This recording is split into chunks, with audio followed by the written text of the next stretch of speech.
All right, lead heads. Welcome back to another episode of the Talking Lead podcast. This is episode 298, and I am your host, Lefty.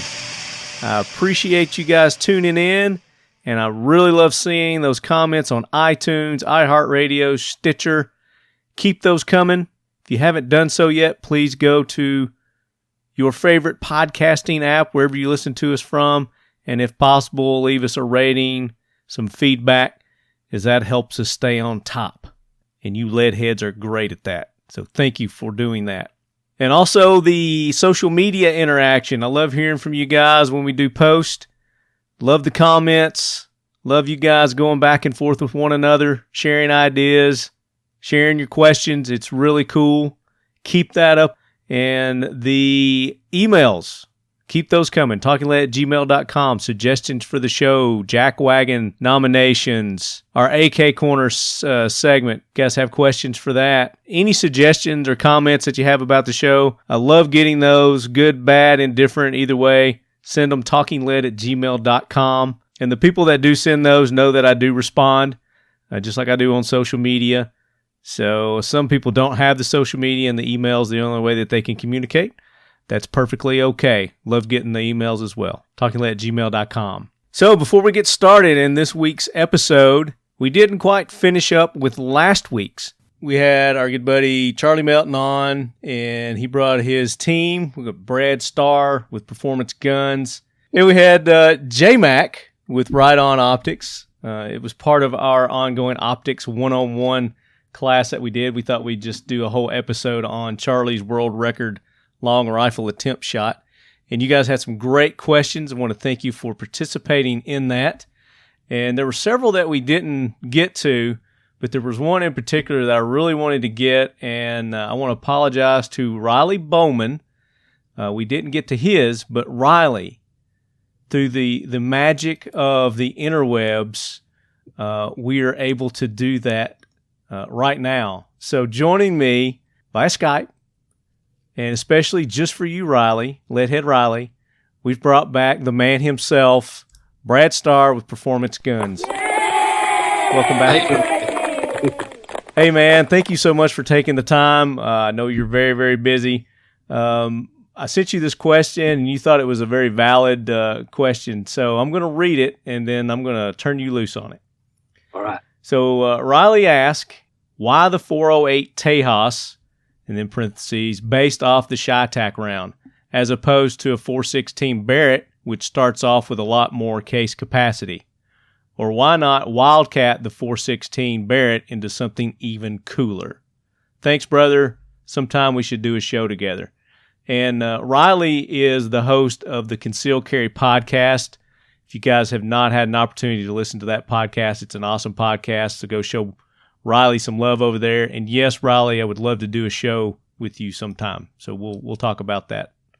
But Brad, I'm going to turn you loose. All right. So I have Tejas, the 416 Barrett, and played with different bullets in it as well. But the powder to bore ratio is what I'm after. So the 408 with the 420 and 400 grain bullet, the powder to bore ratio is just where we need it.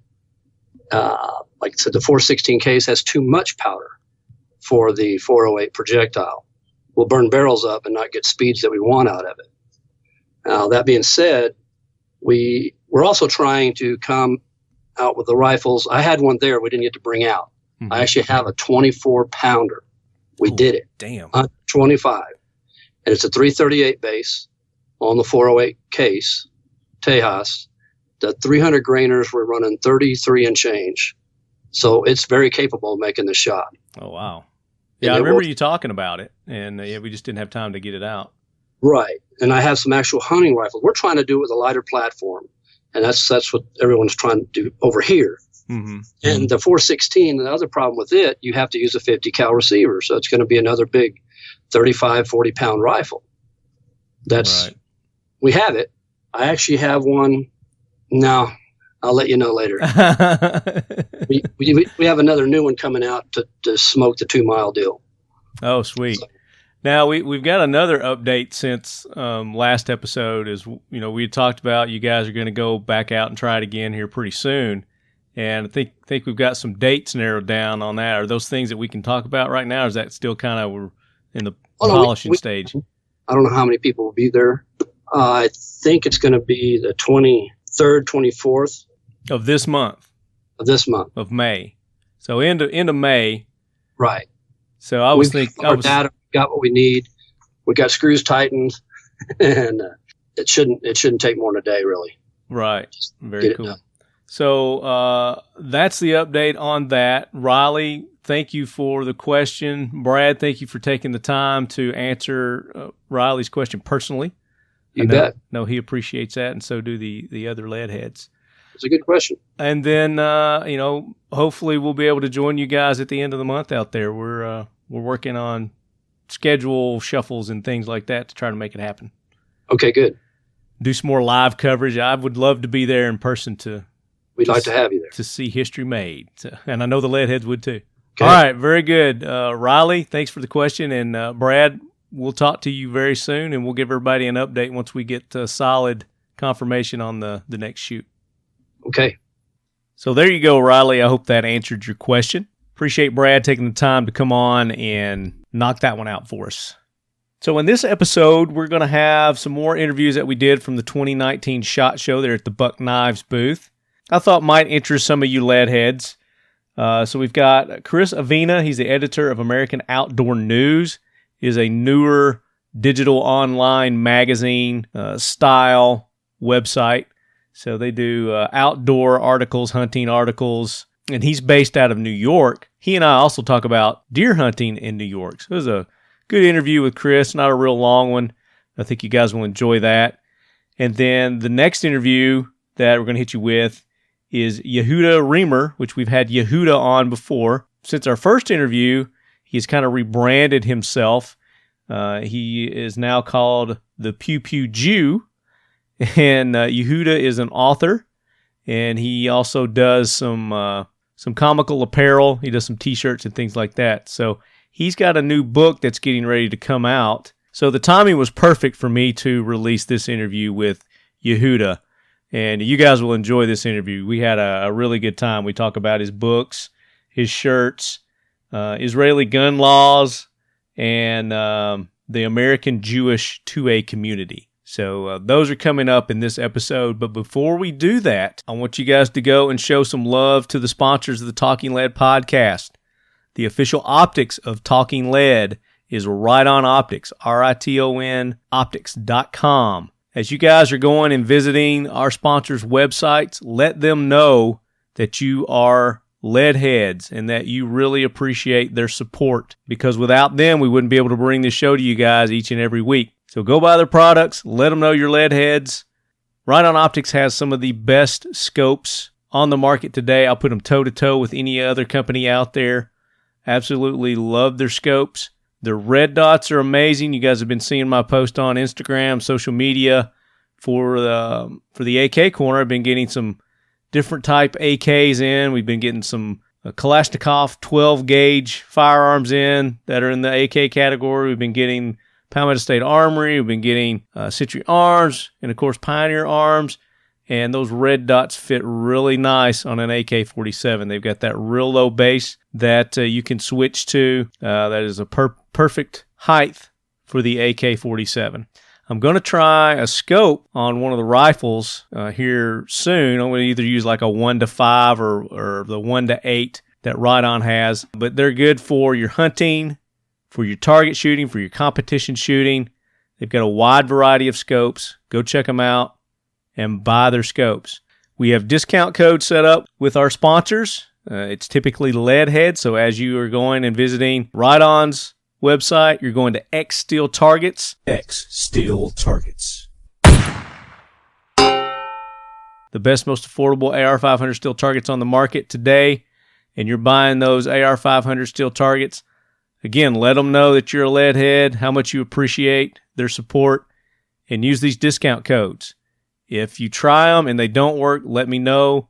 They may have expired because they put time limits on some of these. They just need to renew them. But our sponsors are really good about hooking our subscribers up with amazing discounts. So go show them some love. Modern Spartan Systems for for your gun cleaning and lubrication needs. Modern Spartan Systems got what you need. They've even got some glass cleaner for your optics, for your scopes. It works really, really good. As we were out there in Utah, Charlie was using the Modern Spartan Systems accuracy oil in his guns. They were using the carbon destroyer and the copper destroyer to clean those guns in between shoots, and it was working really well. So go check them out, modernspartansystems.com. And then, of course, Kel-Tec, we're working on getting a discount code set up with them for their non-firearm items. They've got a nice web store. If you guys haven't checked it out, go check out Kel-Tec's web store. They've got flashlight, knives, other types of gear like that. And then they've got, of course, their swag, their shirts, their hats, patches, things along those lines. And of course, they got accessories for their firearms too. So if you're rocking their Sub 2000 or their PLR 16, which I just did a nice upgrade to my PLR 16. You guys saw that I got some accessories in from Palmetto State Armory, and I really changed the look of my PLR 16 pistol. I put a brace on it and a Midwest Industries handguard, and it looks really nice. And we're going to get out there soon and show you guys some videos and pictures of that, along with that 300 Blackout that I upgraded, the Bo Frankenstein, Talking Lead Bo Frankenstein 300 Blackout. Got some new furniture from Mission First Tactical, and it really dressed it up, made it look good on the 300 Blackout, and it really lightened it up. It made it lighter and easier to carry. That's one that I've been using for hunting. I really appreciated that reduction in weight. As we were in Utah, I got a new pair of Altai Gear boots. I got a pair of the black 6-inch boots, and I wore those out in Colorado. I also took my 6-inch tan ones, and they really took all the abuse that Utah Salt Flats area was dishing out there. Some rough terrain, really dusty, rocky, and those boots were really comfortable. So make sure you go to Altai, get you guys some nice, comfortable, tough boots. AltaiGear.com. So what I want to do before we get into these interviews, I want to take care of a couple of jack wagons. So Gunny, bring that train in. Hoorah, Semper Fi, do or die, hold 'em high at 8th and I. It is time for the Talking Lead Jackwagon of the Week, so brace yourself, baby. I've been getting a lot of jack wagons from you lead heads, and I appreciate you sending those in. Last week we got an email from Kenny Ortega, and he had a whole slew of jack wagons, and I was only able to read a couple of those. So I'm going to go back to Kenny's email here, and we're going to read a couple of more of the jack wagons that he submitted. And then there's a couple of more jack wagons that we're going to hit. Then we'll get into our interviews, and then I want to come back, and then we're going to talk about the opposite of jack wagons. So here we go. Kenny's first one here is a burglary suspect shot after breaking into home, undressing in girl's room. So this was around April 19th in Louisville, Kentucky. And it says, only 2 weeks after moving in, a family went through intense moments of terror after a 12-year-old girl said she found her next-door neighbor undressing in her bedroom. And it says, its initial fear, its initial shock, its initial trauma, said the girl's father, Allie Bracey. Police said Donald Oliver climbed through his neighbor's window on, I'm not going to read these addresses. So the neighbor, basically in a nutshell, this lunatic neighbor, Donald, climbed through the neighbor's window, through the 12-year-old girl's window, took off his clothes, and then went into the kitchen. So the girl's in the room. She hid under her covers. I guess she had her phone with her, and she sent a text to her mother. And it quote says, we instantly got up because I'm like, who can be in the house? When we saw him, I was just in shock, said the girl's mother. He turned around and he growled at me. He growled like, grrr. Allie Bracey said, he growled at me, and when he growled at me, I attacked him. I grabbed a broom. I started whacking him with a broom. Says Bracey shot Oliver several times during the struggle. Says we're still tussling. I'm punching him. It's like it's being effective, but at the time we're fighting, I'm screaming, get something, grab something, get something, grab something. And next thing I know, he got shot. Oliver was brought into a courtroom in a wheelchair Monday. That's the guy who went through the window. He pleaded not guilty to burglary. He pleaded not guilty to burglary, assault, and drug possession. So somewhere in that struggle, the broom turned into a gun. So it's unclear as to when, where, how the firearm came into play. But obviously this guy had some either mental problems or his mental state was altered because of the drugs. And that happened in Kentucky. So the next one is, let's see where this one occurs. So this is Minneapolis, Minnesota. And Minneapolis Mayor Jacob Frey, it's F-R-E-Y, has banned the city's police, and this is in quotes, fear-based, warrior style, in quotes, training, whether they are on or off duty. So let's see. Let's read more about this. Frey announced the prohibition during the State of the City address on Thursday and boasted that Minneapolis is the first city in the country to completely ban such training for police officers. Warrior-style training teaches students to remain vigilant about their surroundings in order to identify and quickly react to potential threats to their lives and the lives of others. Such training encourages officers to act decisively and places a high value on officer survival above all else. When you're conditioned to believe that every person encounter possesses a threat to your existence, you simply cannot be expected to build meaningful relationships with those same people, Frey said, according to WCCO. What fear-based training teaches is not inherent to the human psyche, it's learned. So I'm not really sure what they mean by fear-based training teaches. What fear-based training teaches is not inherent to the human psyche. I mean, the human psyche is survival. You know, that's the core of all humans is survival, and it's self-survival, self-preservation. So fear, they call this fear-based. I don't understand, because pretty much all your learning, your training is fear-based. I mean, you learn to swim, you're trained how to swim because of the fear of drowning. You're trained and learn not to touch hot stoves or to play with fire for fear of burning something down or burning yourself. Architects are trained and learn how to build better buildings so they don't collapse and fall in and kill people. So this sounds to me like another made-up leftist politician term that they're just labeling something to make them sound like heroes, or like they're actually making a difference in something that doesn't really exist. So it goes on to say, effective immediately, Minneapolis officers can no longer participate in so-called fear-based training, even on their own time. I don't see how they can dictate what someone does on their own time when they're not. That to me sounds like a violation of their civil rights, for one. And it goes on to say, courses like this reinforce the thinking that everyone is out to get police officers. Police Executive Research Forum Executive Director Chuck Wexler said dismissively, "This teaches officers if you hesitate, you could lose your life," which is very true. It is the exact opposite of the way many police chiefs are going. So this is very, again, confusing, and that's what these leftist mind-thinking politicians do. You just got to sit here and scratch your head. You just can't figure out what they're wanting to accomplish by doing this. Fear-based warrior-style seminars are banned. I don't get it. So anyway, Mayor Jacob Frey, welcome to the Jackwagon Train, goober. So one more from our good buddy Kenny Ortega.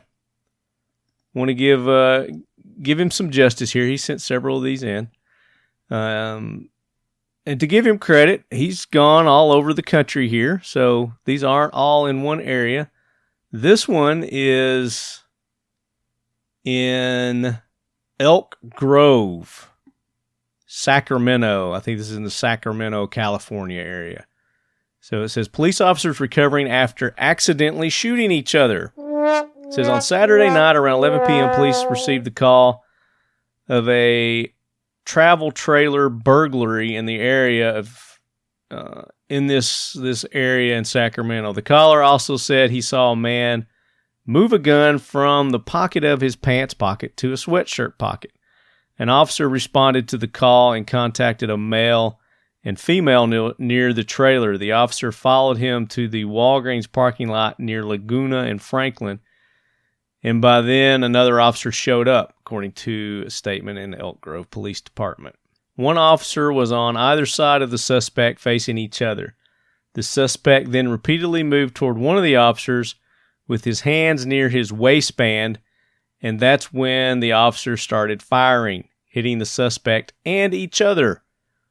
All three men were taken to the hospital. Each officer suffered a non-life-threatening wound to their lower leg. It says both officers were released from the hospital. The suspect has been identified as a 41-year-old man. He is still at the hospital being treated for his injuries. It says once released, he'll be booked for multiple charges, including felon in possession of a firearm and resisting arrest. And it says that the incident remains under investigation. Sounds like these guys didn't get enough training. Anyway, so thank you to Kenny Ortega for sending those in. And then two more that I want to touch on, and I'm not going to really get into details on these, but it's the two school shootings that happened recently, the one in Waynesville, North Carolina, and the one in Highlands Ranch, Colorado. There were two school shootings there that could have been much worse than they were if it weren't for student heroes that stepped up and sacrificed themselves by charging the gunmen, and in one case it was multiple gun people, and thwarting their efforts and delaying them enough that authorities had the opportunity to get there and restrain the shooters. So we're concentrating more on those people in this, and that's where we're going to get into what do we call these heroes, these patriots, these fill in the blanks, and the opposite of jackwagons, and that's where we're going after these interviews that I just told you about earlier. So Gunny, get that train out of here and roll that beautiful bean footage. So we got a World War II veteran that's going to come by later today. His name's Al Mampry. He's one of the last surviving members of Easy Company, Band of Brothers. Wow. That's 97 years old. God bless him. Yeah, absolutely. All right, guys, we are back at the 2019 SHOT Show, and we are broadcasting from the lead quarters, which happens to be the Buck Knives booth this year. So big thanks to Buck Knives for making this possible.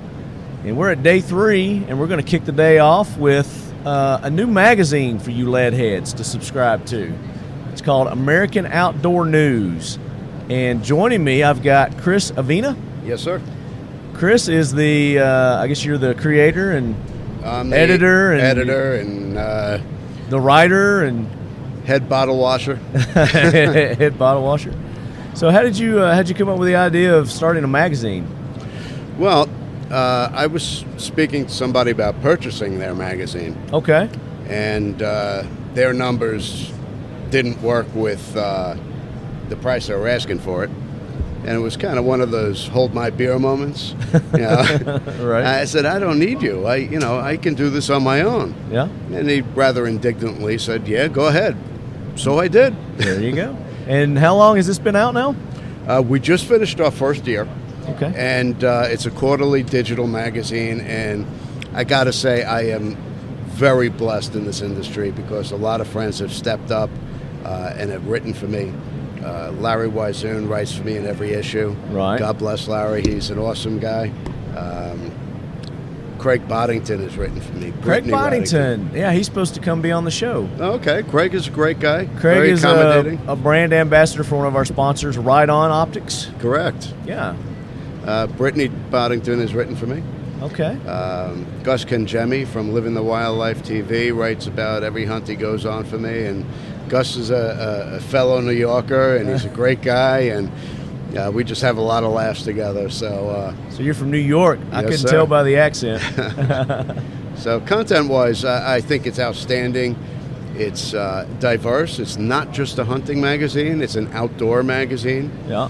I don't know if you remember Judge Julie McGinnis from Hunting with the Judge. Way No. back when. She used to have a show, Hunting with the Judge.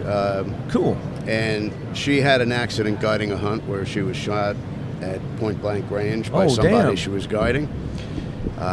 She's a walking miracle. So she's alive. She's alive. Thank God. How long ago did this happen? Oh, God, guys. Close to 9-10 years, give or take. Okay. She wrote about summiting Kilimanjaro, physical ailments and all. Yeah. She wrote about swimming with sharks in the Galapagos Islands. Sweet. And in my spring issue, she wrote about climbing to base camp in Everest. Nice. So Julie is an incredible lady. She's one of your writers? She's one of my writers, and she just has a passion for life and a thirst for adventure. And she's a great friend, and I can't say enough good things about Very her. cool. She's very inspirational. Now, you said this is a digital magazine. Are you doing any print as well? It's No. Strictly digital. I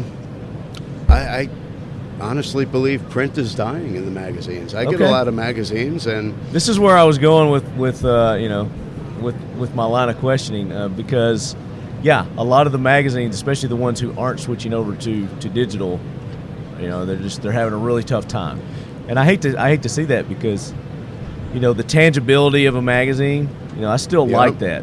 I do too. Yeah.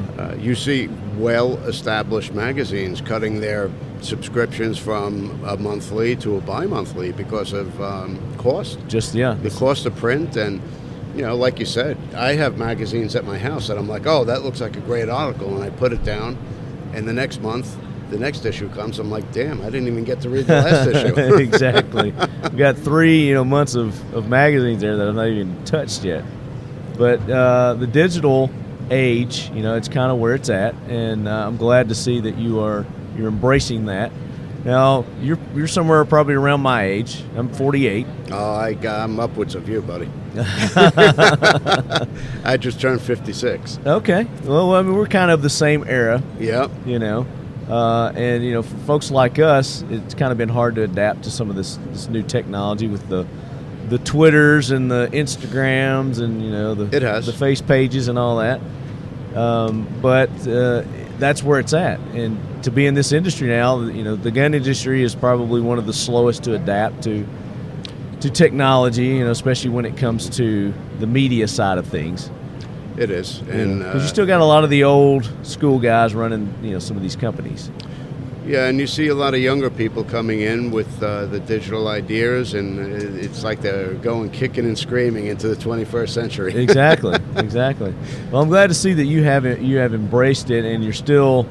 I'm looking at your brochure that you've given me here. So even though it's digital, does it still have a magazine kind of feel to it as you're going through it? It does. I looked at a lot of different softwares, and some of the traditional looking magazines where you turn the page, they're painfully slow.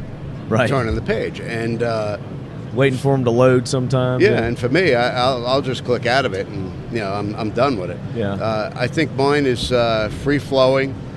You scroll across to the articles that you want to see, and once you get to an article you want to read, you scroll up and down, and it's interactive. There are video as well as the print that you could read. Okay. If you're in a rush, you could just watch an interview with Jim Shockey or Lee and Tiffany. I did a great interview with Joe Montaigne from Gun Stories. Cool. Joe was a very interesting guy. I'll bet. There's a lot more to Joe than meets the eye. He's a He's a great ambassador for our industry. And a very humble man, too.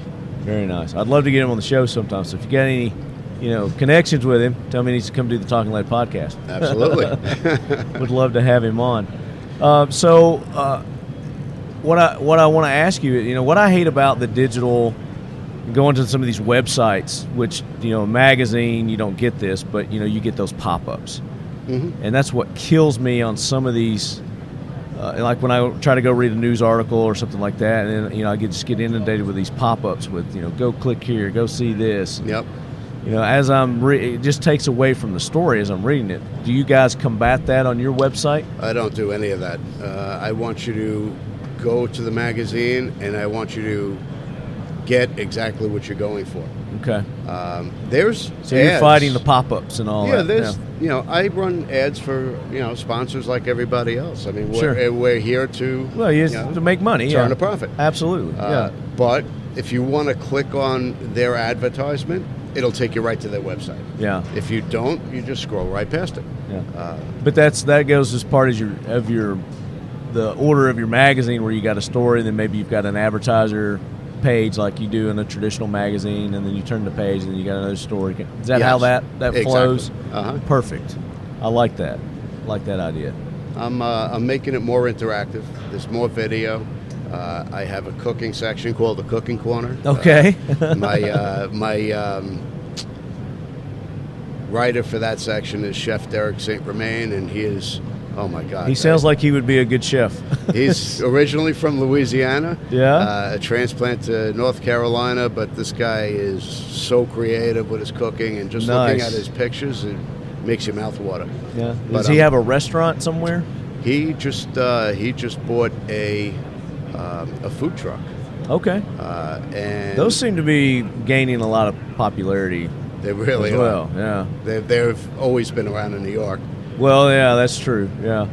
I'm from Tennessee, and you don't really see those, especially in, the Nashville area, in the outskirts of the big city.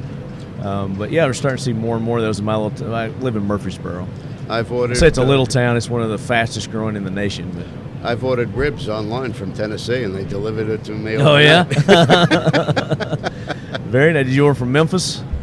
Yeah, I did. Get your ribs from Memphis? Yes, I did. Very nice. So I didn't know you could do that too. So you can order from another state and they'll ship it to you. I ordered. Is it good? Fresh? Yeah. You just warm it up and it's good to go. It's ready to go. I get stone crabs from Miami. I get crawfish from Louisiana. Yeah, I've done that before. I've gotten crawfish from Louisiana because that's not too far from Tennessee. There's several places there in Tennessee that they go down like twice a week and get fresh seafood and they bring it up. Yeah, it's nothing like fresh food. I'm telling you, man, I love it. So you cover cuisine in your magazine. You cover hunting. Do you do more of like the traditional outdoors hunting, fishing, camping, hiking, shooting sports? So do you get in? I was going to add, do you get into like the competition 3-gun shooting and things like that? A lot of skeet and trap shooting. More of the Lorraine traditional Lawrence shotgun is stuff. My writer for that section, Lorraine Lawrence, is a professional trap shooter. Okay. And she competes, and she writes about her, her exploits. Yeah. Lorraine is a good writer. She has some great content and a lot of insight to the sport. Cool. So give everybody your website where they can go and check out American Outdoor News. You can subscribe to American Outdoor News at www.americanoutdoornews.com. That easy. Very easy, and we're about to launch a new section this year called the 2A. And I'm calling it the 2A because it's about the Second Amendment. Okay. And it's going to be interactive. It's all video where I'm interviewing people about the Second Amendment. Nice. We all know the broad-brushed definition of the Second Amendment. Right. Right to bear arms, blah, blah, blah. But to each and every one of us, it means something personal. Right. And that's what I want. In Nice. this video, there's going to be something in each issue. So if you want to comment, please let us know. Okay. And we're always striving for new things. This year's covers, we already have Eva Shockey, Jana Waller, Melissa Bachman, and Larry Wizoon already committed to my covers for this year. So Very we're looking cool. for an exciting year. Yeah, well, good job, man. I mean, we're all about the 2A here. That's what our podcast revolves around. And our listeners know that we do it in a positive light. We keep the negativity out, but we're all about educating, keeping it positive, we try to keep politics out as much as possible. Yeah. Sometimes it's hard to do. But sometimes you got to touch on some of that stuff because we got to get people motivated. We got to get them active in contacting their representatives, their senators, and protecting our rights. So I'm glad to hear that you guys are dedicating a section just for that.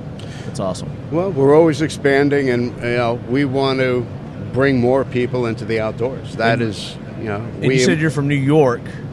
Are you still in New York? You still live in New York? I still live in Long Island. Okay. So, I mean, one of the heaviest regulated, states as far as gun control goes. Yes, it is. And, you're there representing our community. I mean, that's great. We appreciate you doing that because a lot of people just give up and they move. But we need people like you to stay in these areas like California and New York and in those areas and keep fighting a good fight. We need to have a voice. The left is defined what the Second Amendment is, and they put it out there, and that's what the masses believe. But we need to get our story out there. Absolutely. We need to have people tell them what it means to them. We have to educate. The Second Amendment isn't about hunting.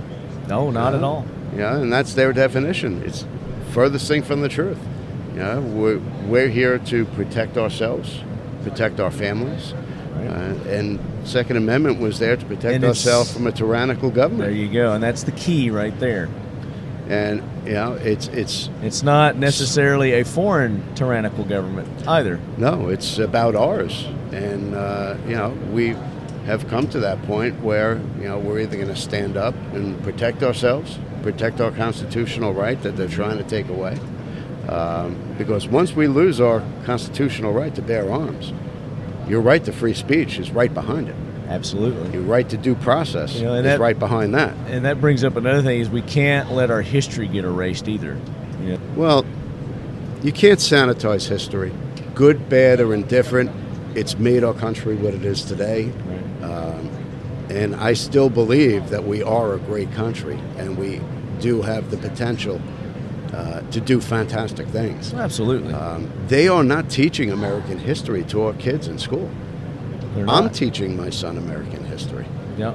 And, my tax dollars, I don't know where they're going, but if I have to teach my kid about how our country came to be. Yeah. And not just our country, but how things went down in other countries too, like Germany. Yeah. World War II, what that was all about. A lot of kids don't know about the Holocaust. Yeah. And that's a travesty. And that's exactly the model that, we should use as an example as to what not to do in this country. When the government gets that powerful and they de-arm their citizens, look what happens. History repeats itself. Guarantee if those people had firearms to be able to defend themselves, it'd been a completely different story. Well, that's the first thing they did. They disarmed them. Yeah. That's the first step. And it's not just happened there. It's happened in many other countries as well. Yeah, maybe that's great, man. I'm glad that you guys are doing this, keeping the magazine look and feel on your website, keeping it kind of traditional. That's awesome. And, the tradition of the outdoors is important. Me as a kid, I loved being in the outdoors. I brought up my son in the same manner, being in the outdoors. He's not a hunter. My son is more or less a tree hugger. I love him just the same. Sure. My only requirement was that he learned to handle a firearm. Yeah. Be able to defend himself and others. Yeah, he likes to shoot. And not just against people, but if he's going to be out in the the woods. There's things out there that can get you too. Oh, we got a lot of bear up there in New York by us. So. Yeah. Now, is bear hunting allowed up there? Oh, absolutely. Okay. And it's what kind of hunting can you do in New York? Well, what can you use to hunt with? Everything. You can. Okay. Rifle, bow, crossbow, muzzleloader. We have bear, deer, turkey, bobcat, coyote, grouse. Okay. And on Long Island, believe it or not, Long Island is the only North American landmass that does not have coyote. So there are no natural predators for the deer on Long Island, which makes them grow very old and very big. Yeah. And the population big too, I'm sure. Well, traditionally, they were always out east in the Hamptons, by the vineyards, but it could only sustain so many deer, the food source. So they started moving west, and they'll be as far as Queens in probably the next few years. How's deer season work there? It's bow and shotgun only. Bow and shotgun only. And what are the time frames? They actually extended it from October through January. Okay. Because of the population. There's a lot of politics going on there. They'll hire sharpshooters to try and pale down or cull down. Why would they do that? Why don't they just open it up to more hunters? They could generate funds instead of spending millions exactly. on sharpshooters. That's one of the driving issues on Long Island. Another that thing makes no is, sense. Yeah. Another thing is Lyme disease. It's running rampant on Long Island, and these deer, you can literally see the ticks hanging off their face. Right. I don't hunt Long Island for the particular reason I don't want to contract Lyme disease. It's a debilitating. So it's that bad, huh? It's a debilitating disease. Oh my gosh. I've known people that have been bedridden for a long time. Yeah. With Lyme disease. There's no known cure that's going to work across the board for you or for me. It's more. So that's a legitimate big issue. Oh yeah, up it's there growing. With not just in New York. It's growing across the country now. Is that due to the deer population spreading it? Well, it's. Well, I know it's the ticks. Yeah. It's mice. It's birds. Just all the varmints. Can you shoot squirrel there? Oh sure. Is there like a season for squirrel? Can you just any time of the year? There is a season. I don't know. You don't know? Yeah, I know I could shoot them during deer season. I keep a pellet gun in my stand just to plank at them when the deer aren't around. Right. Now, what part do you live in New York? I live on Long Island. You live on Long Island. Okay. I have a club up in Monticello, about 2 hours away, which is fantastic. We have 600 acres. We nice. Have a 60-acre lake. That sounds beautiful. It's fantastic. Now, how do you become a member of this club? Well, I am on the board. We might need to go to New York, Annie. You know how I feel about New York. I know she loves New York. Come visit anytime. I love New York. She's a New York fan. So, how did you get into the firearms industry, the gun industry, and how long have you been in it? Well, it's funny. I was out hunting one day, sitting in my stand, and thinking how I could, do this full time, and the name See Me Hunt popped into my head, and I'm like, wow, I kind of like that name, but I don't know what the hell to do with it. Right. So it's catchy. I kind of thought about it for a while, and I had an idea, and I'm the furthest thing from a techie, so I drew my idea out on storyboards, and I had somebody build me a social network for hunters. So it's, to use a comparison, it's kind of like Facebook for hunters. Okay. SeeMeHunt.com? SeeMeHunt.com. Okay. Talk about that. That's different than your outdoor news. It is. Okay. It is. We're all under the same umbrella. But I mean, we've got a lot of hunters that listen to this podcast as well. So. Well, See Me Hunt is a place where you can meet like-minded individuals, talk about hunting, find outfitters, compare your experiences, share your experiences without being inhibited by somebody saying, hey, you can't do that. Right. You can't. I don't like that picture. It's very regulated. There's no antis on the page because I delete them right away. There you go. And it's just a great place. How long have you had this up and running? I've had See Me Hunt about 8 years. Okay. And it kind of started out as a hobby, and now is it for nationwide? It's worldwide. Worldwide. I have people from Africa to Alaska on there. Cool. And it's a wide range of game, wide range of experiences. Mm-hmm. There's blogs, there's forums. You have a I gotta wall. check it out. Yeah. There's a wall to share your experiences on, your pictures, your videos, links to different sites, or your own blog. Cool. Feel free to write your own blog on there if you like. Okay. Very good. SeeMeHunt.com. Check that out, leadheads. Chris, it's been an absolute pleasure. I appreciate you coming by and letting our leadheads know about your magazine and your social network here, SeeMeHunt.com. That's very cool, man. I appreciate you letting me come and bend your ear for a little while. Heck yeah, man. So, guys, check them out, AmericanOutdoorNews.com. And I'm sure you guys are on Instagram, Facebook, all that. We're on Instagram as SeeMeHunt.com. We're on Facebook as seemehunt.com and American News, Okay. AmericanOutdoorNews.com. Okay. Or you could just hit me up on Facebook, Chris Avena, and shoot me any questions you want. We're always open to new topics. We're always looking to expand and try to stay in touch with what the industry's doing Right and on. what people are thinking. There you go. All right, guys, we're going to be back with more from the 2019 SHOT Show here at the Lead Quarters, Buck Knives. All right, just say a sentence. My name is Yehuda Remer, and I'm the Pew Pew Jew. I'll have to turn you up a little bit. Pew Pew Jew. Now, have you always had the Pew Pew Jew? No, people in the industry started calling me that just because.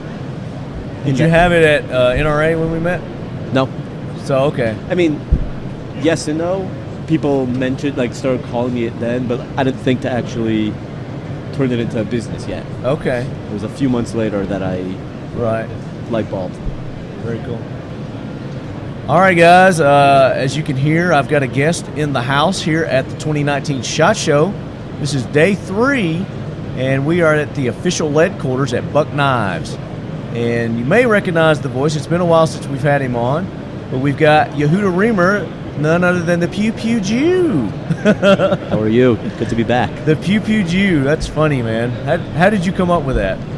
So being probably the only Orthodox Jew in the actual advocacy side of the gun industry. I know there's Jews who own guns, but I'm talking about the advocacy side itself, being vocal about it. A lot of my friends started calling me the Pew Pew Jew. And took me a couple months, but then, I had my light bulb moment. Right. And all of a sudden I was like, hey, I'm a capitalist. Let's brand that. Let's brand that and make some money. And it's been great so far.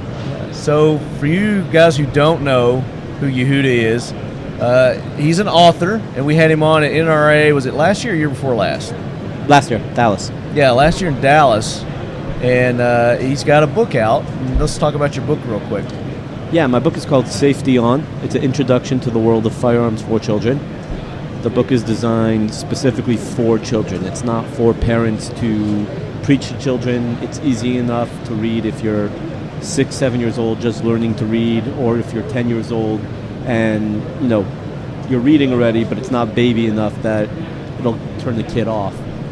And it touches on all areas of gun safety, whether, what to do if you find a gun somewhere it's not supposed to be, range rules, living with guns in the home, proper storage, respecting firearms. And I converted that to a coloring book to further the educational process so kids could actually internalize the message by visualizing it themselves when they color it. And those are my 2 books. And I have the ABCs of Guns, which is also a pretty fun book.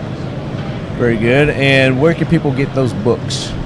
You can get them on Amazon. If you want signed copies, you can go to thepewpewjew.com. I love that. Now you've really taken your branding to the next level, and now you're offering swag. You've got shirts and mugs and hats and pretty much anything people want. I mean, you're wearing one right now. It's pretty sweet. I like it. It's got a figure that you would think would be Moses coming off the mountain with the 10 Commandments, but he's holding his 2 tablets. One says 2A and one says God-given right, and he's holding a AR-15, baby. I love that.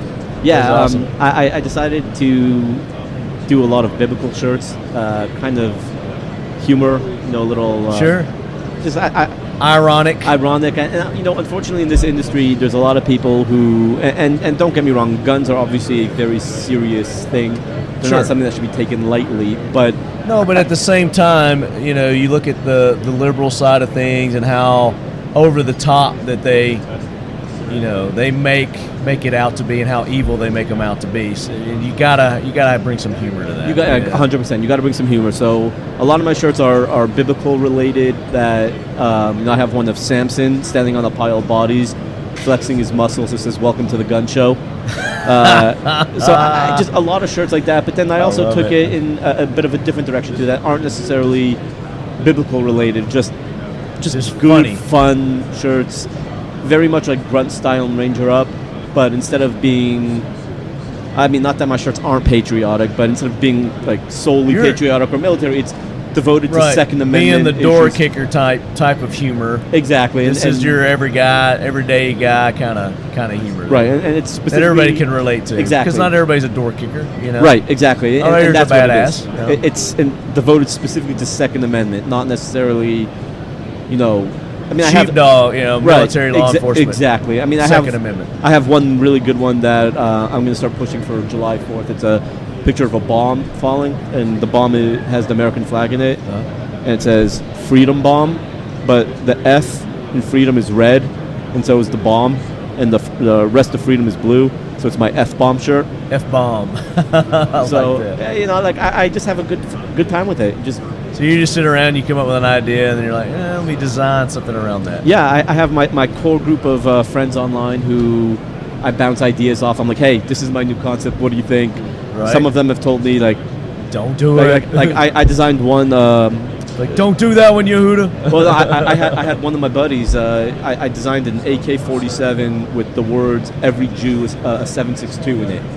Right, meaning every Jew should own a rifle, not just a 22. Right.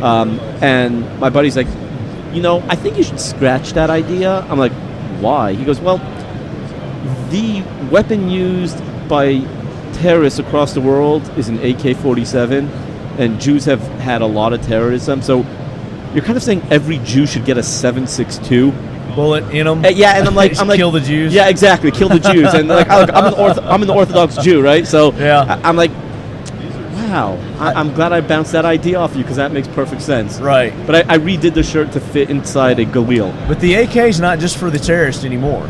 We are changing that stigma of the AK-47 on the Talking Lead AK Corner. Right. Our 12-part monthly series that we're doing, sponsored by Pioneer Arms Corps. But I think you should do something with that. I mean, with that idea. Well, I did with a galil, old galil. Okay. The Israeli rifle. I don't think it's the rifle that's really the issue. I think it was the way that you worded it was the issue. Well, it just rhymes. There's a very famous saying that they've been saying for years called "Every Jew a 22." But I'm like, no, you need something a little more powerful than a 22. So every Jew a 7.62 has that rhyme. Every Jew at 7.62? A 7.62. Every Jew a 7.62. And I used a galil, old school galil, so that way every Jew should own a But if you got like a picture of somebody holding a galil or something like that, or you just have the galil? Well, it's just the galil going across your chest, and inside the actual rifle. It says I think an AK-47 in that case would have been fine. Yeah, you know what? Unfortunately, Jews, there's a lot of Jews that would probably got offended by the AK. Yeah, they're like, you could have been a little more sensitive. I'm like, all right, I'm not looking to look. I'm not afraid to. The Germans didn't use AKs. Exactly. Yeah. No. I'm not looking to offend everybody, and I'm not. I understand. But you're not looking to appease everybody either. Exactly. Yeah. And I figured. But the Jewish community is going to get that more than exactly. Than exactly. me, because you had to explain to me. I didn't. Right, no, exactly. But the Jews will be like, "Yeah, dude, that's just not funny." Now, what was the every Jew a 22? Was that a gun? A 22? Yeah, like a 22. Okay, and that's a famous saying. Or? Yeah, in the Jewish world, it's a famous saying. Every Jew a 22, but I've always hated it because who wants to carry around a 22? Nobody carries 22s anymore. Right, exactly. So I kind of turned that into every Jew a 7.62 and just ran with that one. You could have gone a 223. Every Jew at 223. You could still change it. You could change each caliber for people who like the different calibers. Yeah, I can work on that. You could do that too. I can definitely work on that. Anyway, I'm full of ideas too. I'm nonstop with ideas. Hi. Yes, you know it. So, talk about some of the other design. I mean, you've got like 50 different shirts, logos, or something. God, I have one of... What's the one you're most proud of? One I'm most proud of. I don't know. This one I haven't released yet, but I think it's funny as hell, and I'm very excited for it. The Speak and Says. Okay, so you guys remember the old Speak and Says. They had the little wheel around, little hand carry thing, and then you've got a bomb in the middle, and then you've got a finger saying pew pew. You got an AR that says bang bang. A grenade that says, it says frag out. Frag out. That's kind of cool. I like that. So I have that one. I have, the famous statue, the Thinker.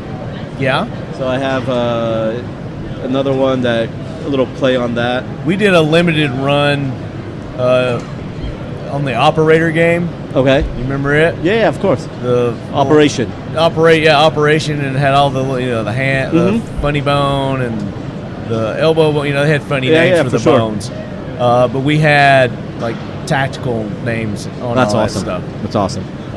I can't remember all the stuff, but we did that with 1776. There might still be some of those left, but I don't think there's any left. Oh yeah, I like that. It says, "I think, therefore I am armed." And then it says it in Latin. Oh, okay. And I'm not going to even try to pronounce the Latin. Can you? Do you speak Latin? Not at all, not a word. I found that online, that phrase, and he's holding a pistol. The thinker. Yeah. So I have like just a lot of. Just in time for Valentine's Day, if anyone wants. Do you know Aaron Childress? Sounds familiar. So I've become friendly with him and his wife over the last year, and they kind of inspired me to make a shirt. Okay. So you got a woman and a man. Man's got a beard and a tie. She's wearing a dress. It kind of looks like the bathroom people who symbol. go to the bathroom. Yeah, exactly. Yeah, the bathroom symbols. And it says "Wholesome AF." She's holding, looks like an AR, and he's got an AK. Yep. Nice. So a nice couple's shirt for Valentine's that, man. Day. Yeah. So let's. You were talking about the Jewish community and the Second Amendment. I mean, it's probably a lot larger community than we really think about. Yeah. So it's very interesting. And I'm talking more of American Jewry, right? American Jews, because we got the Israelis that are huge into the but firearms industry. But it happens to be though gun laws in Israel are horrible. I mean, we're talking about if we had the same gun laws, you're talking about Revolutionary War style. I mean, you can only own one firearm at a time there. You can't have more than 50 rounds in the home. Really? Yeah. I mean, it's and whatever firearm you have. I believe it has to be on the name of the firearm, which it has to be on your carry card. So if you're carrying, I know Glocks are insanely expensive, but if you're carrying a Glock, but your card they're said expensive Smith in & Israel. Wesson, well, yeah, I think they're like double the price. Really? Yeah. Okay. But if you're carrying a Glock and you get stopped and your card says that you own the Smith & Wesson, I mean, you're in deep doo-doo. Oh yeah, I mean you're done.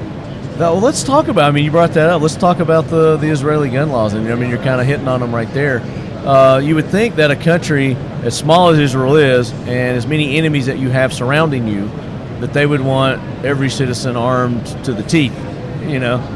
But it doesn't sound like that. Yeah, I don't know why. I don't know why they have. And every those laws. citizen, they have to serve in the military too. Yes. I mean, it's a requirement. Right. So it's not like they're not trained.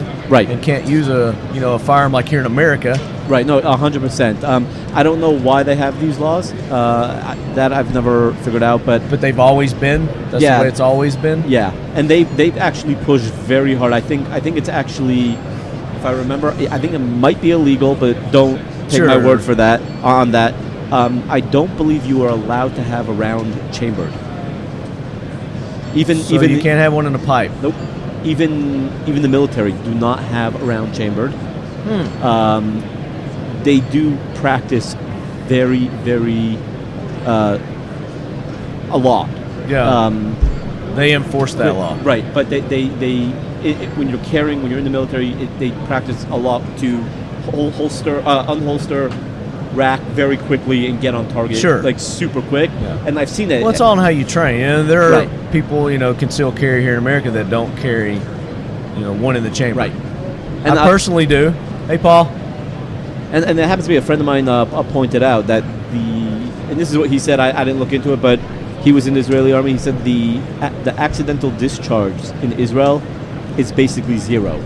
So you don't hear any kids shooting And there's no themselves. such thing as an accidental, it's a negligent discharge. Sorry, you're right. I'm just kidding. Freaking day three of SHOT Show. It's one of those things where, the accidental discharge has been, and we used to say it all the time, but, Well, when I say accident, I'm saying like even in terms of kids being accidentally but American Jewry is very interesting. You have in the Orthodox world, you have a lot of gun owners, but at the same time, it's still a taboo subject, so you don't have a lot of them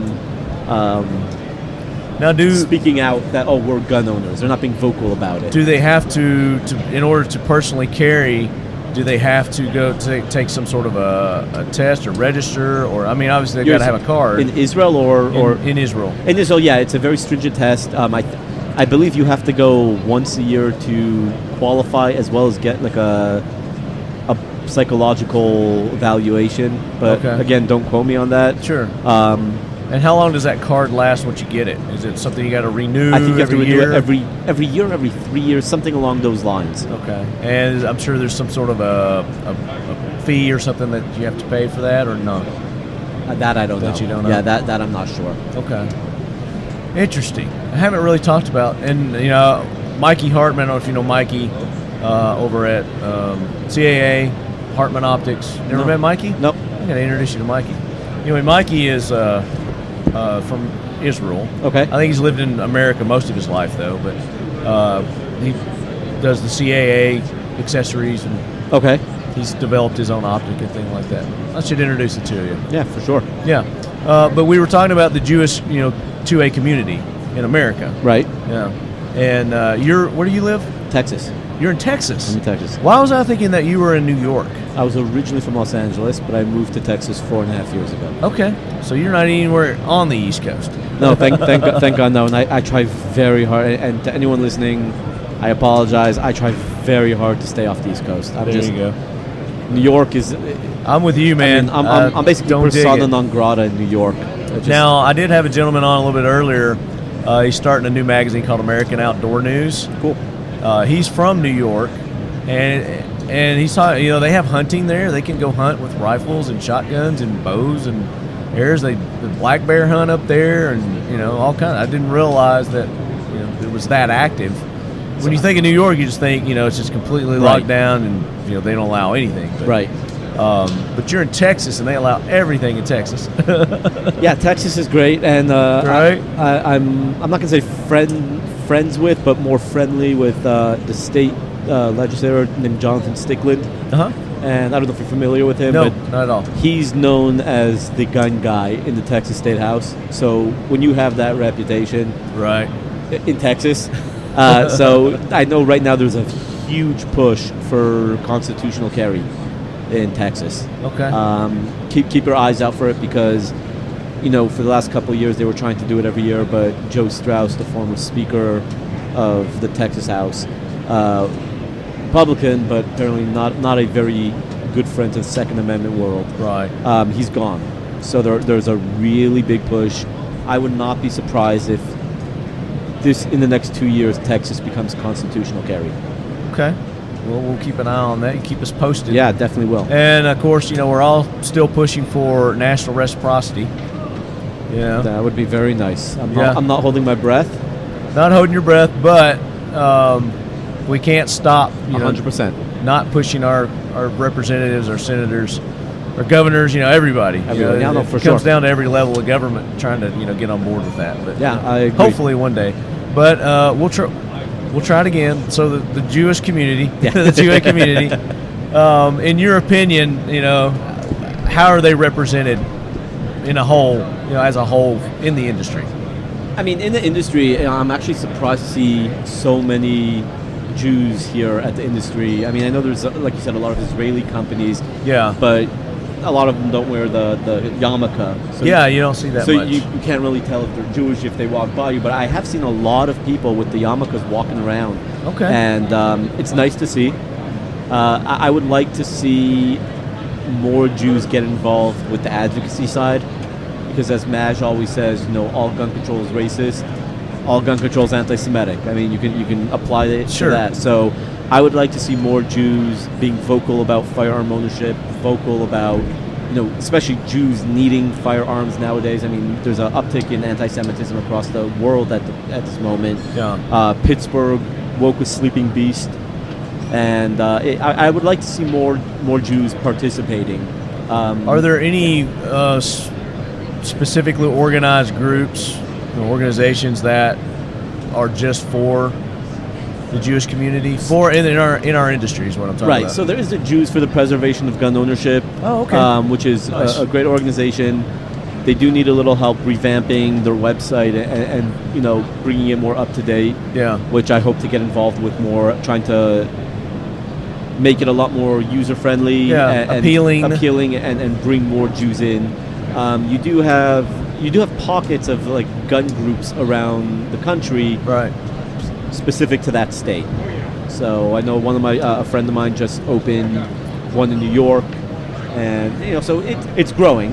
And like I said, especially after Pittsburgh, it's definitely growing. Cool. So it'll be So nice. if we have any lead heads out there that are the Jewish faith, I would like to hear from you. I'd like to know how many of our listeners are of the faith.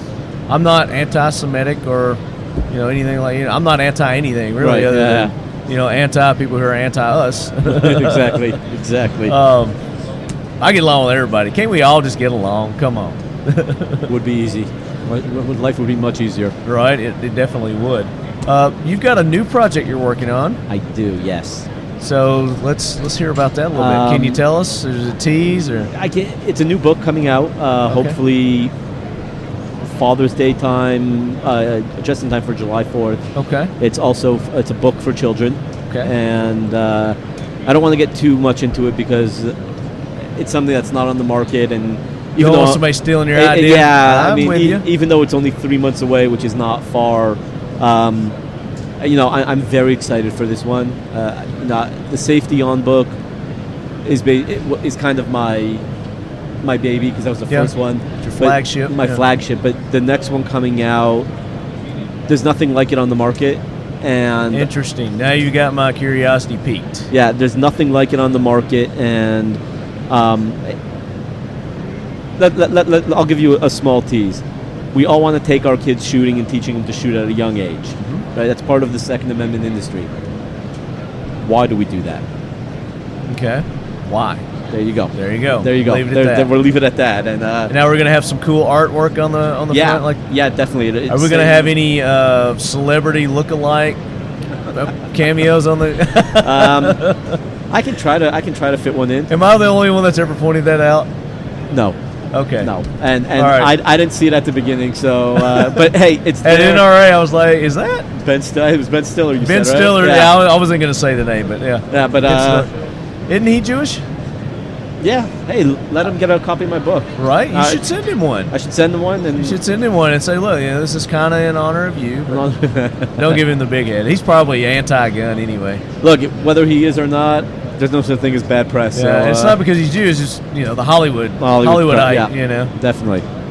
But Ben Stiller, I was watching a movie. Oh, we talked about this earlier. The Gunny was in it. The Gunny and Ben Stiller were in a movie together. Did you know that? Gunny and Ben Stiller were Uh-huh. in a movie together. I pride myself on my knowledge of film, but It's called The Watch. the watch. The Watch. So it's about this neighborhood, group of guys that get together. There's been like crime or something going on in the neighborhood, and they put together a neighborhood watch. It's Vince Vaughn. Yeah, Ben yeah, Stiller, the fat guy, the little chubby fat guy, the curly hair that's hilarious, but he's lost a lot of weight. Jonah now. Hill. Thank you. Yes, Jonah Hill, and this other guy. He's not as well known, but he was a black guy who had a British accent. Yeah, he is in a show that It's hilarious. I find absolutely hilarious called The IT Crowd. Okay. Yes, that guy.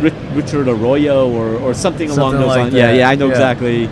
But anyway, the Gunny was in that movie. He was like a grumpy old, neighbor. That's awesome. That's awesome. They came on his property. He came out with his shotgun, was telling him to get off his property and everything. But it's about aliens. Right, like right, an yeah, alien it's an invasion. alien movie. Yeah. It's hilarious. I saw it a long time ago, but now that the Gunny's in it, I might have to revisit that movie. Yeah. So- I just happened across it the other day before we headed out, and I watched it, and I forgot that the Gunny was in that movie. So That's awesome. yeah, it was a good time. So one more time, where can everybody go and get the shirts, the books? So shirts, Swag. and books. If you want signed copies of the books, Even if you're not a Jew, this stuff's for you. yeah, it's been. Well, I'm trying. just rhymed. I'm trying to keep it down the middle. I've been offered to do joint ventures with a Christian group, and I respectfully declined. I'm an Orthodox Jew. My shirts are biblical. I try to not make them overly Jewish. Like I said, more biblical. Yeah. Because I love everyone. And more of the ones that cross all the... Right, exactly. Like Moses, Samson. So I have one of King David and Moses in one. It's a comic book strip, and it says "splitting seas and skulls for 3,000 years." It's yeah, there it is. Oh, that's great. So I try to keep it very narrow, and for any of your listeners that want my pig shirt, which is, I know you saw. Yeah, you had that on yesterday. Yeah. The gun control is not kosher with a military-looking pig. I want one of those. So I will tell you, I have been asked so many times, they're like, "We're not Jewish. Can we wear it?" Like thinking that it's like anti-Semitic to use the word kosher. Yeah. Yes, you can wear it. It's humor, all right. It's not and anti-Semitic. Any Jew that will come up to you and say that's an anti-Semitic shirt because it has the word kosher in it, you send them to me. It's ridiculous. Send them to Yehuda. Yeah, he'll take care of just have fun, So that's what it's about, man. Just don't take life so serious. People. Exactly. So they can go to the pewpewjew.com for shirts, mugs, hats, signed copies of the books. Signed copies. Signed Nice. copies. Okay. I feel my John Hancock is worth about $7-8. There you go. So if I sign something, it devalues it. So I just don't sign anything, man. No, I hear that. But if they don't want to spend the money on the signed copy, which I understand, Amazon. Okay. So Amazon.com. Type in Yehuda Remer, not the Pew Spell Pew Jew. Yehuda. YEHUDA. There you go. REMER. There you go. Guys, check him out. Show him some Leadhead love. He's got Instagram. Instagram at the Pew Pew Jew. Let him know that you heard him on the show, and go buy. Like you said, even if you're not a Jew, you can wear these shirts, and they're comfortable for one. Very comfortable shirts. Not as comfortable as the Talking Lead shirts, but they're as comfortable. But definitely they're funnier. So go check them out. Yehuda, thank you so much for taking the time to be on, brother. Yeah, definitely. Thank you for having me again. You're always welcome. When the book does get ready to come out and you can talk about it, we want you to come on. Yeah, definitely. Let the Leadheads know about it. For sure. And that's sometime around Father's Day, you think? I'm hoping for late May, early June. Okay. So, very good. Guys, we're going to be back with more from the 2019 SHOT Show here at the official headquarters of Buck Knives.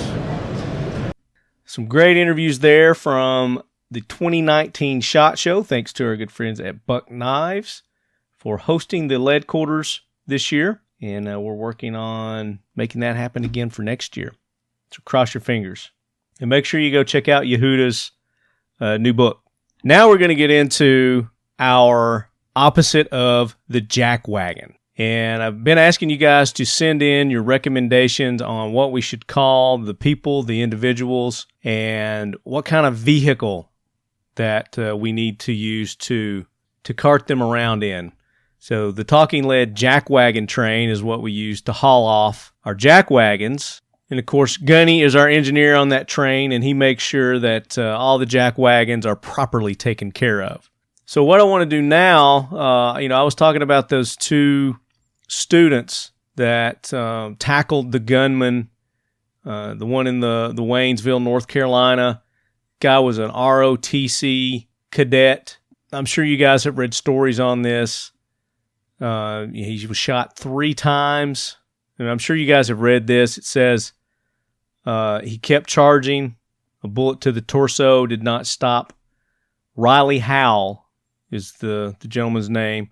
Second bullet to the body did not prevent him from reaching his goal and hurling himself at the gunman who opened fire last week inside a classroom at the University of North Carolina at Charlotte.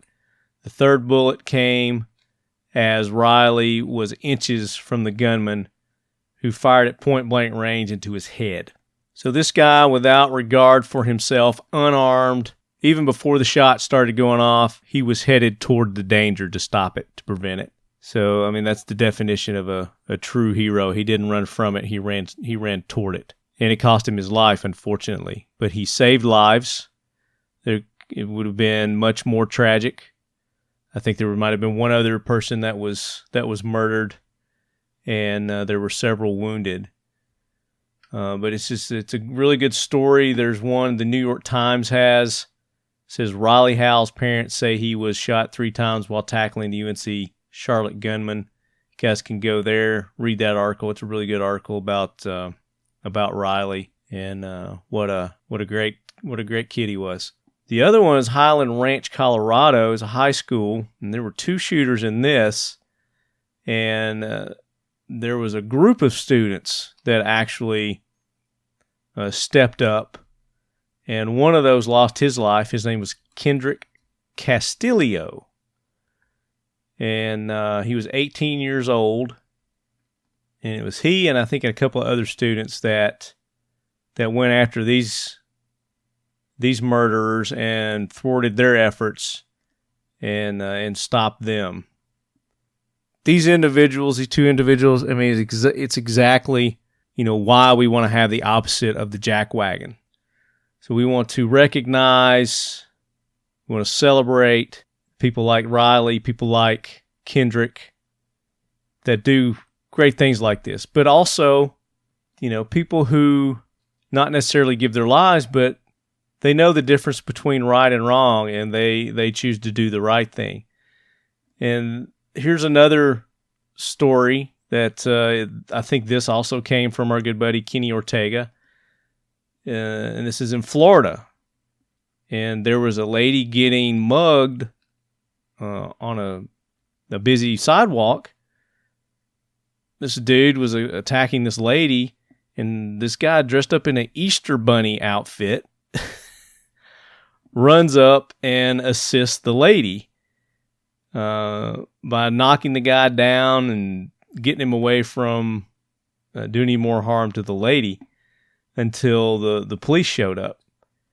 So, I mean, these are prime examples of what we're looking for the opposite of the jackwagon. And this all started from an email that we got from Jeffrey Haddix. And I'm going to read his email again that started all this. It says, "Hey, Lefty, what is the opposite of a jackwagon? I know we have a train to send those members of our great nation that disrespect our rights, property, and most of all, our freedom. But isn't it about time we have a special recognition for those that champion those same things? I don't know exactly what we should call these everyday heroes, but you are the idea guy.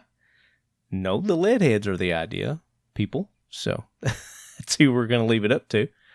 If there was such an honor, I would like to recognize," and this is the first nominee that we had for this, and this was Judge Roger T. Bennett of the U.S. District Court for the Southern District of California. And he was the one who recognized that California was unconstitutional in their magazine ban. And I think that's since been overturned, unfortunately.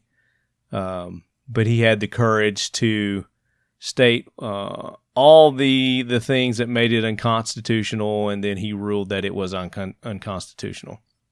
So that was the email that started everything and got us started on this journey. So you guys have since sent in several recommendations and suggestions, and I'm going to read those now. And we'll just start off with Jeffrey, since he's the one that started this. He sent in some more emails. And he has said, so Jeffrey has recommended that we call it the Talking Lead Freedom Fighter Award. And these freedom fighters, because he was in the Navy and served on an aircraft carrier, during his time of service, they used the F-14 Tomcat, Maverick, and Goose. So he suggests that we use a jet, an F-14 Tomcat. So there's one suggestion. Jason Edgar, our Sergeant at Arms, has sent in, and he says, let's call it Gunny's Valor, and we'll call it the Gunny's Valor Convoy. So he's making our heroes walk. But no, I like that. It's got a good tone to it. And then Jacob Rozecki has sent in, and he said, let's call it the Freedom Train. And I may have missed what he wants to call our people, but he's suggesting Freedom Train, and I suggested we try to do something different than a train. But it's whatever you guys want in the end, whatever you're going to vote for, majority gets. Doug Cross sends in, he says, Freedom Fighters and Freedom Force One. And he also submitted a candidate, and we read that last episode. It was the Eli Smith gentleman who's walking across America. I don't know how many miles he's walking to raise awareness for the military and veteran suicide rate. And he's like 15,000 plus miles. And the guy's name is Eli Smith, if you guys want to look him up. So he was another one of our unnamed heroes at this point. We don't know what to call him yet. Alex Kellums says Freedom Fighters and Freedom Factory. So I guess we're producing our Freedom Fighters in the Freedom Factory.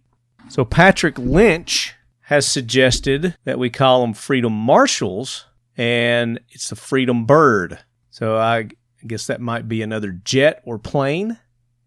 Kind of getting a theme here with Freedom Fighters and a jet. Let's see. Giddy Up. John Gallup says the Gunnies Humvee, the Gunnies Roll Call, the Gunnies Flagship, the Gunnies Battalion, the Gunnies Patriot Platoon. So those are some good suggestions there. We've got Josh Spiel, and it's Josh Spiel, and I'm going to read Josh's. It says, Hey Lefty, always enjoy the show and all the great guests you interact with. I've been thinking about the vehicle and name for those folks who champion our Second Amendment freedoms and came up with this idea. We could call the vehicle the Liberty Limo. And then during the show, you could announce, oh, hey, looks like the Liberty Limo is pulling up. Let's see who's inside. Then we could call the folks celebrities. So I think I read this one when I was in Utah, and we had Jeff Kirkham and Paul Markle on. Celebrities, I love that one. Anyone who is a celebrity walks the red carpet, and you could input camera sounds, cheering effects, background. That way these folks who have worked so hard make sure that they're getting the first-class treatment they deserve. I like that. That's pretty cool. And then when I read that, Jeff and I think it may have been Jared and Jacob Herman with Night Vision, they came up with several as well. I can't remember off the top of my head what they were, or that they were pretty good ones. And then Kurt Garber says, here are a couple of names for the vehicle and people of the new segment. Killer idea kicking this off. And again, that's thanks to fellow leadhead Jeffrey Haddix. So you guys thank Jeffrey for this. He says Lead Force One, Lead X rocket like SpaceX, SS Lefty, SS Gadsden, SS 3Per, and I finally get this, and I've read this one before too. 3Per is like 3%. So SS 3Per, I get it now. The Freedom Caravan marching on the 2A highway. That's pretty cool. I like that. He also suggests Minute Men and Women, Ermey's Army, and Threeper Reapers. So those are some good suggestions from Kurt. And then James Holt says Gunnies Freedom Fighters, Lady Liberty, and it's an F-16 jet. So we got another jet.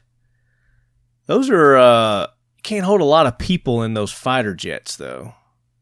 I'm thinking maybe if we do like a big C-130, decked out Tony Stark style. I don't know. That kind of would be cool. Dave Held suggests Gunny's Bullet Train and call them Freedom Rounds. Okay. Sticking with the Talking Lead theme, I guess, there. That's kind of cool. And then Kenny Ortega, who supplied us with our slew of jackwagons this week, says Brigade Commander and Gunny's Gulfstream. So that's kind of getting in the realm of a bigger airplane. Nice, luxurious. Kind of like that idea. So those are the ones I have so far. If I missed a suggestion, I went through all my emails, and those are the ones that I saw. So if you did submit one and I didn't read it, resend it to me. Make sure you put in there and then the subject opposite jackwagon or something along those lines. If you posted it on social media, Facebook or Instagram, email that to me. TalkingLead@gmail.com. And then we'll add that to the list. But you guys go through that list and let me hear from you. Which ones did you like best? And maybe it sparked an idea on a different direction that you want to head, and you've got some other suggestions. So I still want to keep this going. I want to get some more suggestions. I want to tighten this up a little bit. Some really good suggestions so far. But from this point, I want you lead heads to take those and then work with that. And then let's come up with, the top 5. Let's get it narrowed down to like 5 or so. And then we'll start putting that up to a vote. So that's it. That's all I've got for this episode, lead heads. Hope you enjoyed those interviews that we had from Chris Avena, American Outdoor News, and our buddy Yehuda Remer, the Pew Pew Jew. Go show them support. Let them know that you heard about them here on the Talking Lead podcast. And it's very important that you go show some love to our sponsors.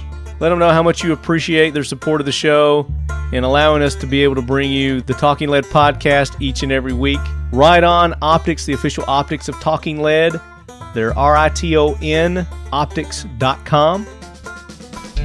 Keltec, KeltecWeapons.com. Go show them some love on their social media, Instagram, Facebook. Let them know you're a lead head. You hear about them on the show.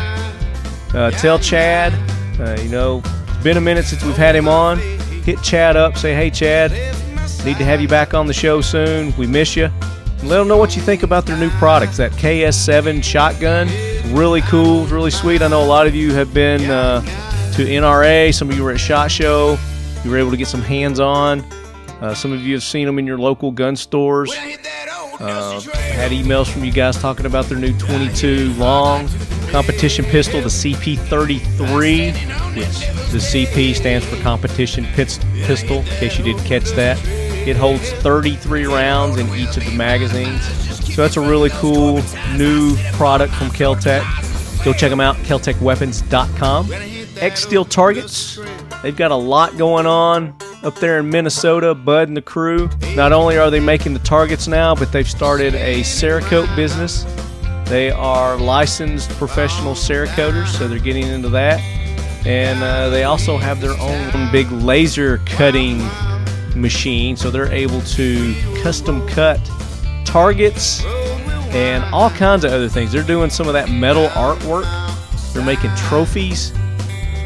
Pretty much unlimited on what they can do now. So go check them out, xsteeltargets.com. Let them know you're a lead head, and make sure you're using the Talking Lead discount codes when you go to our sponsors and friends of the show websites. We try to set up discounts with all our friends, all our sponsors. So if you're at one and it's not working, let me know, and we'll try to get something set up to get you as sweet a deal as we can. Modern Spartan Systems. That TVT engine oil additive is the bomb. If you guys aren't using that in your vehicles right now, you're doing more harm than good, because that stuff is amazing. I put it in anything and everything that has an engine, and it makes it run smoother, improves the gas mileage, just the overall life of your engine. Adds a whole nother level of protection. And then, of course, their gun products are going to be doing the same for your firearms. So check them out, modernspartansystems.com. And then we've got a whole slew of friends of the show, Tactical RX. I use Tactical RX for all my iPro needs. And if you've got a prescription, they even make prescription iPro. Go check Brett out at Tactical RX. Let him know you're a lead head. Palmetto State Armory. They have been really good in helping me give some of my guns a facelift. They've got a whole slew of accessories for all your firearm needs, shotguns, pistols, rifles. They've got them there, and then they've even got their own line of rifles. I'm going to be trying out their PSA AKP, which is their pistol AK-47. I've made some posts on social media, so you guys have seen that. We're going to be taking that out, getting some trigger time behind that. And then Kalashnikov USA, they've sent us their Comrade 12-gauge firearm. It is not a pistol, it's not a rifle, not a shotgun, but it falls in that area that it's a firearm. And it's completely completely legal, non-NFA item, no tax stamp or anything required. We talk about that in a few episodes back. We had Steve Troy on, Curtis with VSO Gun Channel, and we kind of talked about what classifies it as just a firearm. Warren scope mounts, been using those to mount some of my Ride-On optics. They've been really good mounts, haven't had any issues with those. We've got a wide variety of mounts there, so make sure you guys go check out Warren Scope Mounts. Let them know you're a lead head. Let them know you heard about them on the show. Of course, Buck Knives, who made all the SHOT Show possible for you lead heads. Definitely go and show those guys some love. And we really appreciate them and Kel-Tec and Pioneer Arms and Eagle Imports and Taylor Guitars. And did I say Kel-Tec? For stepping up and making donations for Sheepdog Impact Assistance charity gala. It was a huge success, and they raised a lot of money, and that's thanks to all the sponsors and friends of the show of Talking Lead. So not only are they hooking you lead heads up with these amazing discounts and awesome products, but they're also helping charitable organizations which are near and dear to Talking Lead and who we support. So for no other reason to reach out and say thanks, let them know how much you appreciate their support in our nonprofit endeavors as well. So that does it for another episode of the Talking Lead podcast. Again, thank you guys for tuning in. Make sure you go to iTunes, iHeartRadio, all your podcasting apps, rate us, leave us comments, feedback, and shoot me an email, talkinglead@gmail.com. Just say, hey, Lefty, wanted to say hey. Just reach out. Social media, Talking Lead on Instagram, at Talking Lead on Instagram, at Talking Lead on Facebook, and then Twitter's the same. We're just Talking Lead everywhere. Get in touch with us. Let us know how we're doing. Let us know if you have suggestions for the show, guest topics, anything along those lines. Of course, Jackwagon submissions. Love to hear those. Love hearing from you guys. So next episode is going to be the Talking Lead AK Corner, and that's going to be episode 299. One away from our epic 300th episode. Stay tuned. And as always, lead heads, keep your loved ones close. This is Yehuda Remer, the Pew Pew Jew. Keep your firearms closer, or it wouldn't be kosher. We should do a shirt with